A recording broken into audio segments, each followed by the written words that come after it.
എറണാകുളം ജില്ലയിൽ west Nile പനി ബാധിച്ച് വീണ്ടും ഒരാൾ കൂടി മരിച്ചു. ആലുവയിലെ മുരളീധരനാണ് മരിച്ചത്. ലാൽകൃഷ്ണ ഈ വാർത്തയുടെ അപ്ഡേറ്റുമായി ചേരുന്നു കൊച്ചിയിൽ നിന്ന്. പറയൂ ലാൽകൃഷ്ണ.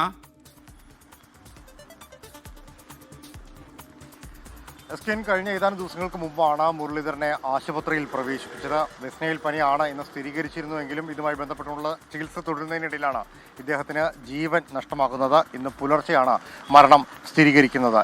ക്യൂലെക്സ് കൊതുകുകൾ പരത്തുന്ന ഒരു പനിയാണ് ഇത് എന്നുള്ളതാണ് നിലവിൽ ആരോഗ്യ വിദഗ്ധർ തന്നെ പറയുന്നത്. ആദ്യഘട്ടത്തിലൊന്നും ഈ രോഗത്തിൻ്റെ ലക്ഷണങ്ങൾ പുറത്തു വരാറില്ല. 80% ആളുകൾക്കും ഇത്തരത്തിൽ ലക്ഷണമില്ലാതെയാണ് പോകുന്നത്. സാധാരണഗതിയിൽ വൈറസ് ബാധിച്ച പക്ഷികളിൽ നിന്ന് പോലും ഈ പനി പടരാനുള്ള സാധ്യത വളരെ അധികമാണ് എന്ന് തന്നെയാണ് പറയുന്നത്. സംഭവവുമായി ബന്ധപ്പെട്ടുകൊണ്ട് ഏറ്റവും കൂടുതൽ കാണുന്നത് വൈറലായിട്ടുള്ള പനിയും കടുത്ത തലവേദനയും ചില സമയങ്ങളിൽ വയറിളക്കമടക്കമുള്ള അസ്വസ്ഥതകളാണ്. ഇത്തരം രോഗലക്ഷണങ്ങൾ കണ്ടാൽ ഉടനെ തന്നെ ആശുപത്രിയെ തന്നെ സമീപിക്കണം എന്നുള്ളത് തന്നെയാണ് ആരോഗ്യ വിദഗ്ധർ നൽകുന്ന സൂചന. ഈ ഒരാഴ്ചക്കിടയിൽ തന്നെയാണ് പറവൂർ സ്വദേശിയായിട്ടുള്ള ഒരു സ്ത്രീക്കും ജീവൻ നഷ്ടപ്പെട്ടത്. സാധാരണഗതിയിൽ 80% ആളുകൾക്കും രോഗബാധ ഉണ്ടാകാറുണ്ടെങ്കിലും മരണനിരക്ക് വളരെ കുറവാണ്. പക്ഷേ കഴിഞ്ഞ ഒരാഴ്ചക്കിടെ 2 പേർക്കാണ് എറണാകുളം ജില്ലയിൽ ജീവൻ നഷ്ടമായത്. ഇതിന് പുറമെ 165-ലധികം ആളുകൾക്ക് എറണാകുളം ജില്ലയിൽ കഴിഞ്ഞ ഒരാഴ്ചക്കിടെ ഡെങ്കിപ്പനി സ്ഥിരീകരിച്ചിട്ടുണ്ട്.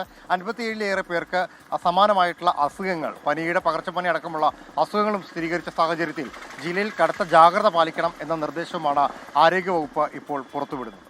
ഓക്കെ, ലാൽകൃഷ്ണനാണ് വിവരങ്ങൾ നൽകിയത്. ഇതിൻ്റെ പ്രധാനപ്പെട്ട ലക്ഷണങ്ങൾ പനി, തലവേദന, പേശിവേദന, ഛർദി, ക്ഷീണം എന്നൊക്കെയാണ്. ഗുരുതരമായ ലക്ഷണങ്ങൾ എന്താണെന്ന് വെച്ചാൽ കഴുത്തുവേദന, ബോധക്ഷയം, ആശയക്കുഴപ്പം, അതുപോലെ തന്നെ പേശികളുടെ ബലഹീനത ഇതൊക്കെ ഉണ്ടാകും. എന്നാലും ശ്രദ്ധിക്കണം, പനി ബാധിച്ച് 2 പേർ ജില്ലയിൽ മരിച്ചു എന്നുള്ളതാണ് വിവരം.